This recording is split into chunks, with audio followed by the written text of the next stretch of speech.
Ethnic Health Code in Public Interest. നമസ്കാരം, ഞാൻ doctor Vaishakh V Kumar, consultant pulmonologist, KIMS Kottayam.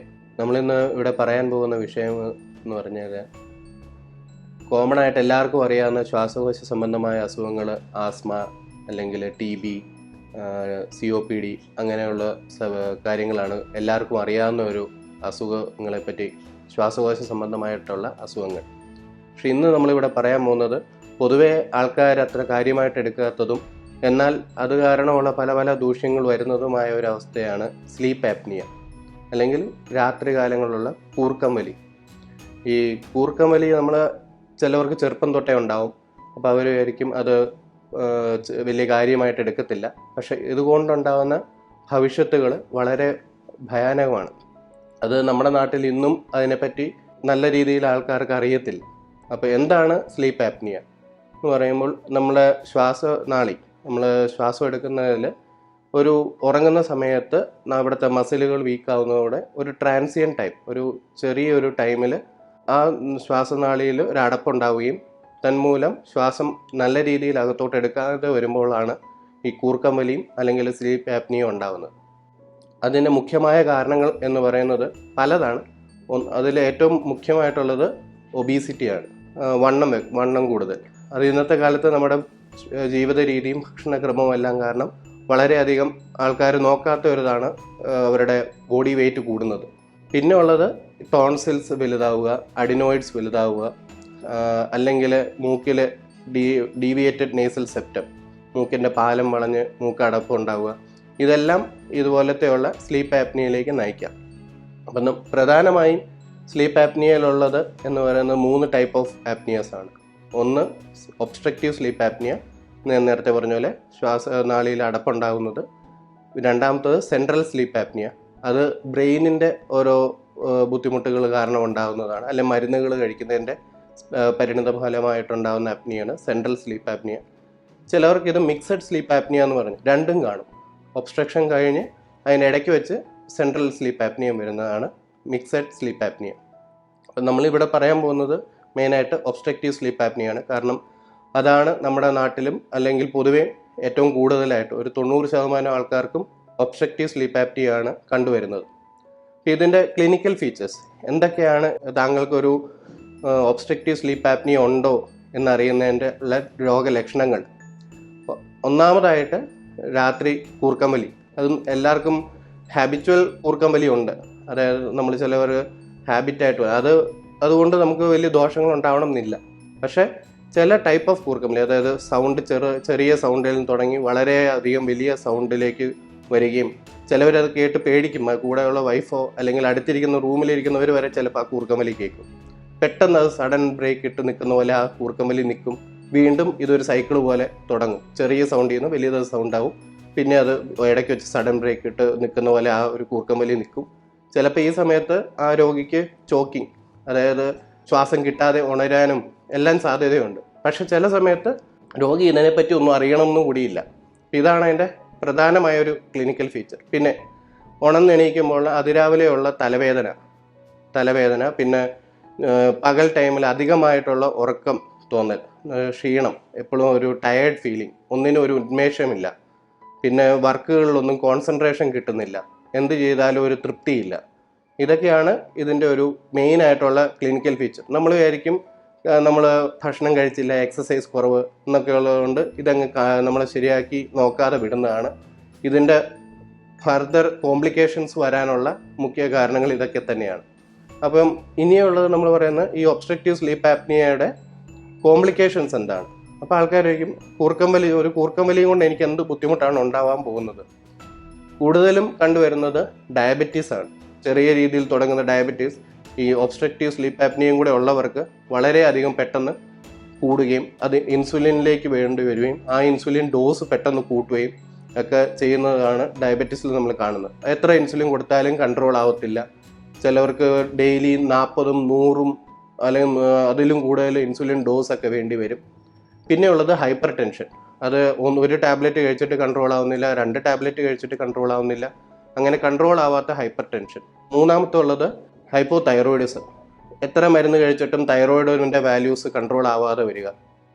നാലാമതുള്ളത് heart attack, myocardial infarction. നമ്മൾ നേരത്തെ പറഞ്ഞ പോലെ ഈ ഒബ്സ്ട്രക്റ്റീവ് സ്ലീപ്പ് ആപ്നിയ ഉണ്ടാകുമ്പോൾ നമ്മുടെ രക്തോട്ടത്തിലുള്ള ഓക്സിജൻ്റെ അളവ് കുറയും. തന്മൂലം ബ്രെയിനിലോട്ടും ഹാർട്ടിലോട്ടും ഒക്കെയുള്ള ഓക്സിജനേറ്റഡ് ബ്ലഡിൻ്റെ സപ്ലൈ കുറയുകയും ചെയ്യുമ്പോൾ അങ്ങനെ നമുക്ക് ഹാർട്ട് അറ്റാക്ക് ഉണ്ടാകാനുള്ള ചാൻസസ് കൂടുന്നു. പിന്നെ അവസാനമായിട്ടും, അത് അവസാനമല്ല, ഇനിയും പറയാൻ കുറേ കോംപ്ലിക്കേഷൻസ് ഉണ്ട്, പക്ഷേ ഇതെല്ലാം കോമൺ ആണ്. അഞ്ചാമതായി പറയുന്നതാണ് സ്ട്രോക്ക്. നമ്മൾ പെട്ടെന്നുള്ള ഈ കൂടുതലും ഹാർട്ട് അറ്റാക്കും സ്ട്രോക്കും എല്ലാം കണ്ടുവരുന്നത് അതിരാവിലെയാണ്. അപ്പോൾ ഇത് നമ്മൾ നേരത്തെ പറഞ്ഞു, തലവേദന. ചിലപ്പോൾ തലവേദന നമ്മൾ കാര്യമാക്കാതെ ഇരുന്ന് കഴിഞ്ഞാൽ ചിലപ്പോൾ വർഷങ്ങൾ കഴിയുമ്പോൾ അതൊരു സ്ട്രോക്കിലേക്ക് നയിക്കാവുന്നതാണ്. പിന്നെ ഇതിനെങ്ങനെ നമുക്ക് തിരിച്ചറിയാൻ പറ്റും? Diagnosis of sleep apnoea. ഇതിന് ഏറ്റവും നല്ല അല്ലെങ്കിൽ ഏറ്റവും ഉചിതമായുള്ള ഡയഗ്നോസിസ് എന്ന് പറയുന്ന ഒരു സ്ലീപ്പ് സ്റ്റഡി തന്നെയാണ്. നമ്മൾ ഒരു ടെക്നീഷ്യനുള്ള ഹോസ്പിറ്റൽസിൽ ടെക്നീഷ്യനുള്ള സ്ലീപ്പ് ലാബ് ഉണ്ട്, ടെക്നീഷ്യൻ വേണ്ടാത്ത സ്ലീപ്പ് ലാബ്സ് ഉണ്ട്, അതേപോലെ വീട്ടിൽ ചെയ്യാവുന്ന സ്ലീപ്പ് ടെസ്റ്റ് ഉണ്ട്. ഇതെല്ലാം വഴി നമുക്ക് ഈ അസുഖമുണ്ടോ, ഈ ബുദ്ധിമുട്ടുണ്ടോ, അതിൻ്റെ ഡിഗ്രി എന്താണ്, ഗ്രേഡ് എന്താണ് എന്നുള്ളതെല്ലാം തിരിച്ചറിയാൻ പറ്റുന്നതാണ്. അങ്ങനെ ആ സ്ലീപ്പ് സ്റ്റഡി ചെയ്ത് നമ്മൾ ഒരു സ്ലീപ്പ് ആപ്നിയയുടെ റിപ്പോർട്ട് ഒരു പൾമനോളജിസ്റ്റ്, ഒരു ശ്വാസകോശ വിദഗ്ധനുമായി നല്ല രീതിയിൽ ഇരുന്ന് ഡിസ്കസ് ചെയ്ത് വേണം ഇതിൻ്റെ ട്രീറ്റ്മെൻറ്റ് തുടങ്ങാൻ. അല്ലാതെ സ്ലീപ്പ് സ്റ്റഡി ചെയ്ത ഉടനെ നമുക്ക് എല്ലാവർക്കും OSA ഉണ്ടാവണം എന്നില്ല. ചിലവർക്ക് കൂർക്കമ്പലി മാത്രമേ ഉണ്ടല്ലോ. ആ കൂർക്കമ്പലി നമ്മൾ സ്ലീപ്പ് സ്റ്റഡി ചെയ്തിട്ട് അയാൾക്ക് അതുകൊണ്ടുള്ള ബുദ്ധിമുട്ടുകൾ ഉണ്ടാവുന്നുണ്ടോ എന്നുള്ളത് തിരിച്ചറിഞ്ഞിട്ട് വേണം അതിന് ഉചിതമായ ട്രീറ്റ്മെൻറ്റ് ശൈലികൾ ഏതൊക്കെ വേണം എന്നുള്ളത് തിരഞ്ഞെടുക്കാൻ. ഇപ്പോൾ കോമൺ ആയിട്ട് നമ്മുടെ ഇവിടെ കൊടുക്കുന്ന ട്രീറ്റ്മെൻറ്റ്സ് എന്ന് പറയുന്നത് ഒരു മിനി വെന്റിലേറ്റർ മെഷീൻസ് ആണ്. CPAP, BiPAP എന്നൊക്കെ പറയുന്ന മെഷീൻസുകളാണ് നമ്മൾ ഭയങ്കര സിവിയർ ആയിട്ടുള്ള OSA ഉള്ളവർക്ക് കൊടുക്കാറുള്ളത്. അത് അവരുടെ പ്രഷർ സപ്പോർട്ട് നോക്കി, അതായത് എത്ര പ്രഷറിൽ അവർക്ക് ഈ കൂർക്കമ്പലികളോ അതുമൂലമുള്ള കോംപ്ലിക്കേഷൻസ്, അതായത് ഓക്സിജൻ ലെവൽ കുറയുന്നത്, ഹാർട്ട് ബീറ്റ് കൂടുന്നത്, ഇതെല്ലാം ആ ഏത് പ്രഷറിലാണോ അതൊക്കെ നോർമൽ ആവുന്നതോ അല്ലെങ്കിൽ ന്യൂട്രൽ ആവുന്നത്, ആ പ്രഷറിലാണ് നമ്മൾ യൂഷ്വലി വീട്ടിൽ അവർക്ക് മെഷീൻ സെറ്റ് ചെയ്ത് കൊടുക്കുന്നത്. അല്ലെങ്കിൽ അതിനകത്ത് 1-2 പ്രഷറിൻ്റെ സപ്പോർട്ട് കൂട്ടി വെച്ചാണ് നമ്മൾ വീട്ടിൽ അത് സെറ്റ് ചെയ്ത് കൊടുക്കുന്നത്. പിന്നെ മുഖ്യമായ കാര്യം എന്നുള്ളത് CPAP മെഷീൻ എന്നുള്ളത് അതിൻ്റെ ഒരു ട്രീറ്റ്മെൻ്റ് അല്ല. അതൊരു അങ്ങനത്തെ ബുദ്ധിമുട്ടുള്ളവർക്ക് ഒരു സപ്പോർട്ടാണ്. അവർക്ക് ഈ ബുദ്ധിമുട്ട് കാരണം ഭാവിയിൽ വേറെ ദൂഷ്യങ്ങളൊന്നും വരാതിരിക്കാനുള്ള ഒരു സപ്പോർട്ട് മാത്രമാണ് ഈ മെഷീനുകളെല്ലാം. ഇതിൻ്റെ മെയിൻ ട്രീറ്റ്മെൻറ്റ് എന്ന് പറയുന്നത് ഭാരമുള്ളവരാണെങ്കിൽ, വെയിറ്റ് കൂടിയുള്ളവരാണെങ്കിൽ വെയിറ്റ് കുറയ്ക്കുക തന്നെ. കാരണം വെയിറ്റ് കുറയ്ക്കുക എന്നുള്ളതൊന്നും പെട്ടെന്ന് 1 മാസം 2 മാസം കൊണ്ട് നടക്കുന്നതല്ല. അത് ചിലപ്പോൾ 6 മാസം 1 കൊല്ലമൊക്കെ എടുക്കും. അപ്പം അതുവരെ അവർക്ക് സപ്പോർട്ട് ചെയ്യാനുള്ള ഒരു മെഷീൻ സപ്പോർട്ട് മാത്രമാണ് ഈ CPAPും BiPAPും എല്ലാം. അല്ലാതെ അത് വെച്ചുകൊണ്ട് എൻ്റെ ഒബ്സ്ട്രക്റ്റീവ് സ്ലീപ്പ് ആപ്നിയ മാറണം എന്നുള്ളതൊന്നും ആരും പറയാൻ പാടില്ല. സ്ലീപ്പ് ആപ്നിയ അല്ലെങ്കിൽ കൂർക്കമ്പലി മൂലം നമുക്ക് എങ്ങനെ ആ ദോഷം ഉണ്ടാവുന്നു എന്നുള്ളത് പറയുവാണെങ്കിൽ, നമ്മൾ രാത്രി ഇതൊരു സൈക്കിളാണ്. അതായത് ഇപ്പോൾ വണ്ണം വെച്ച് ഒരാൾക്ക് കഴുത്തിൽ എല്ലാം കൊഴുപ്പടിയുകയും അങ്ങനെ ശ്വാസനാളിയിൽ പ്രഷർ വന്ന് ശ്വാസനാളിയുടെ വ്യാസം കുറയുകയും ചെയ്യുകയാണ്. അങ്ങനെ ഡയമീറ്റർ കുറഞ്ഞിരിക്കുമ്പോൾ ആണ് എയർ അകത്തോട്ട് കയറിപ്പോകാനുള്ള ബുദ്ധിമുട്ട് കാരണം നമ്മൾ കൂർക്കമ്പലി അല്ലെങ്കിൽ ചോക്കിങ് ഒക്കെ ഉണ്ടാവുന്നത്. അപ്പം അങ്ങനെ ഒരു ഒബ്സ്ട്രക്ഷൻ വന്ന ഒരാൾ, വണ്ണം വെച്ച് ഒബ്സ്ട്രക്ഷൻ വന്ന ഒരാൾ രാത്രി കാലങ്ങളിൽ നല്ലൊരു ഉറക്കം അദ്ദേഹത്തിന് കിട്ടത്തില്ല. അങ്ങനെ ഉറക്കം കിട്ടാതെ ഇരിക്കുമ്പോൾ രാവിലെ ആകുമ്പോൾ ഒരു ഉന്മേഷക്കുറവോ തലവേദനയോ ഒക്കെ ആവും. കാരണം അദ്ദേഹത്തിന് അന്നത്തെ ദിവസം അല്ലെ അടുത്ത ദിവസം ഒരു ആക്ടിവിറ്റി ചെയ്യാനുള്ളൊരു എനർജിയോ അല്ലെ ഒരു താല്പര്യമോ കാണത്തില്ല. അങ്ങനെ അവർ സെഡൻറ്ററി ലൈഫ് കൂടുതൽ തിരഞ്ഞെടുക്കും. ഈ സെഡൻറ്ററി ലൈഫിൻ്റെ ഒരു മെയിൻ കോംപ്ലിക്കേഷനാണ് ഒബീസിറ്റി. അപ്പോൾ ഇത് ഒരു വിഷ്വൽ സൈക്കിൾ പോലെ ഇങ്ങനെ നടക്കുകയാണ്. അതായത് ഒബീസിറ്റി വരുന്നു, ഒബ്സ്ട്രക്ഷൻ വരുന്നു, സ്ലീപ്പ് ആപ്നിയ വരുന്നു, ടയർഡ്നെസ് വരുന്നു. അത് കാരണം വീണ്ടും എക്സസൈസ് ഇല്ലാതെ ഒബീസിറ്റി കൂടുന്നു. അങ്ങനെ ഒരു സൈക്കിളാണ്. ഈ സ്ലീപ്പ് ആപ്നിയയുടെ അല്ലെങ്കിൽ ഒബ്സ്ട്രക്റ്റീവ് സ്ലീപ്പ് ആപ്നിയയുടെ ട്രീറ്റ്മെൻറ്റിൽ നമ്മൾ നേരത്തെ പറഞ്ഞ മെഷീൻ CPAP മെഷീൻ അല്ലെ BiPAP മെഷീൻ ആണ് മെയിൻ ആയിട്ടുള്ള സപ്പോർട്ടീവ് ട്രീറ്റ്മെൻറ്റ്. ഇത് കൊടുക്കുന്നതിനോടൊപ്പം തന്നെ ആ മെഷീൻ്റെ സേവനം നമ്മൾ അഡ്വൈസ് ചെയ്യുന്നതിനോടൊപ്പം തന്നെ മെയിനായിട്ടുള്ളതാണ് ഒരു ഡയറ്റീഷ്യൻ്റെ ഒരു ഒപ്പീനിയൻ വാങ്ങുന്നതും എക്സസൈസ് തുടങ്ങുന്നത്. വേണമെങ്കിൽ ജിമ്മിൽ ജോയിൻ ചെയ്ത് അല്ലെങ്കിൽ സ്വന്തമായിട്ടും എക്സസൈസ് ചെയ്യാവുന്ന cardio exercise, fat burning exercise ചെയ്യുന്നതും എല്ലാമാണ് ഇതിൻ്റെ മുഖ്യമായ ഒരു ട്രീറ്റ്മെൻറ്റ് ഘടന.